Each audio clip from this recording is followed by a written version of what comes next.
Hello guys, welcome back to our channel. നമുക്കൊന്ന് കൊഴുക്കട്ട എങ്ങനെ ഉണ്ടാക്കാം നോക്കാം. അതിനായിട്ട് നമ്മൾ 1/2 കിലോ അരിപ്പൊടിയാണ് എടുത്തത്. അതിലേക്ക് വെള്ളത്തിൽ ലയിപ്പിച്ച ഉപ്പും കൂടി ചേർത്ത് കൊടുക്കാം. ഇനി ഉപ്പ് എല്ലായിടത്തും എത്താൻ പാകത്തിന് നന്നായിട്ട് ഇളക്കി യോജിപ്പിച്ചെടുക്കാം.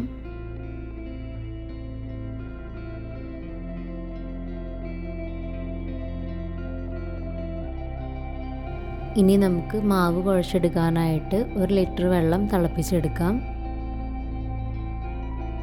വെള്ളം തിളച്ച് കഴിയുമ്പോൾ അരിപ്പൊടിയിലേക്ക് ഈ വെള്ളം കുറേശ്ശെ ഒഴിച്ച് നന്നായിട്ട് ഇളക്കി മിക്സ് ചെയ്തെടുക്കാം.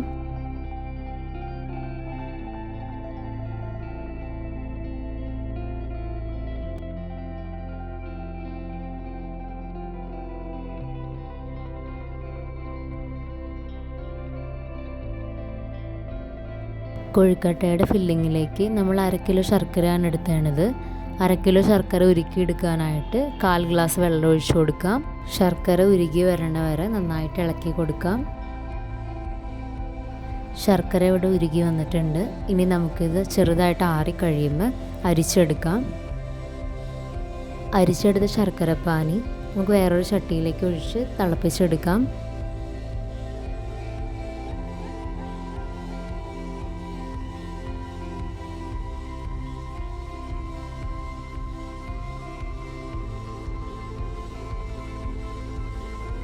ശർക്കരപ്പാനി തിളച്ച് വരുമ്പോൾ അതിലേക്ക് 1/2 തേങ്ങ ചിരണ്ടിയതുകൂടി ചേർത്ത് കൊടുക്കാം. തേങ്ങ ചിരവിയത് ചേർത്തതിന് ശേഷം 5 മിനിറ്റ് കൂടി നമുക്ക് ഇളക്കി കൊടുക്കാം.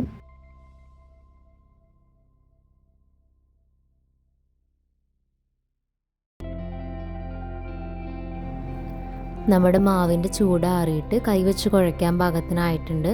ഇനി നമുക്ക് കൈവച്ച് നന്നായിട്ട് കുഴച്ചെടുക്കാം. കൈവച്ച് കുഴയ്ക്കുന്ന സമയത്ത് മാവ് നന്നായിട്ട് സോഫ്റ്റായിട്ട് വരും. മാവ് നന്നായിട്ട് സോഫ്റ്റായിട്ട് വന്നില്ലെങ്കിൽ കൊഴുക്കട്ട പൊട്ടി പോവാൻ ചാൻസ് ഉണ്ട്. കൊഴുക്കട്ടയിലേക്കുള്ള ഫില്ലിങ് ഇവിടെ കറക്റ്റ് പാകത്തിന് കിട്ടിയിട്ടുണ്ട്. അതിലേക്ക് 10 ഏലക്കായും 1 ടേബിൾ സ്പൂൺ ജീരകം കൂടി പൊടിച്ചത് ചേർത്ത് കൊടുക്കാം.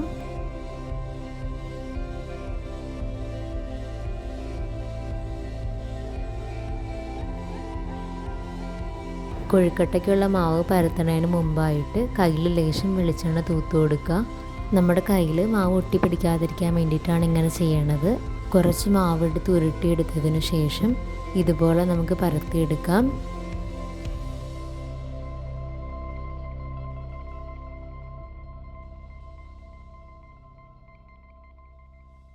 ഇനി നമുക്ക് ഇതിലേക്ക് നമ്മൾ ഉണ്ടാക്കി വെച്ച ഫില്ലിംഗ് കൂടി ചേർത്ത് കൊടുത്തിട്ട് അടച്ചു കൊടുക്കാം.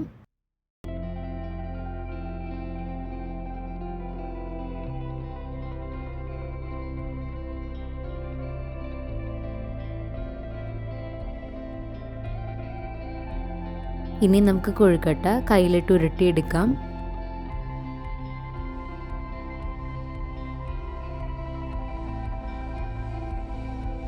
ഇനി നമുക്ക് ഇഡ്ഡലി ചെമ്പിൽ 3 ലിറ്റർ വെള്ളം ഒഴിച്ച് ഒരു തട്ട് വെച്ചിട്ട് കൊഴുക്കട്ട 20 മിനിറ്റോളം ആവിയിൽ പുഴുങ്ങിയെടുക്കാം.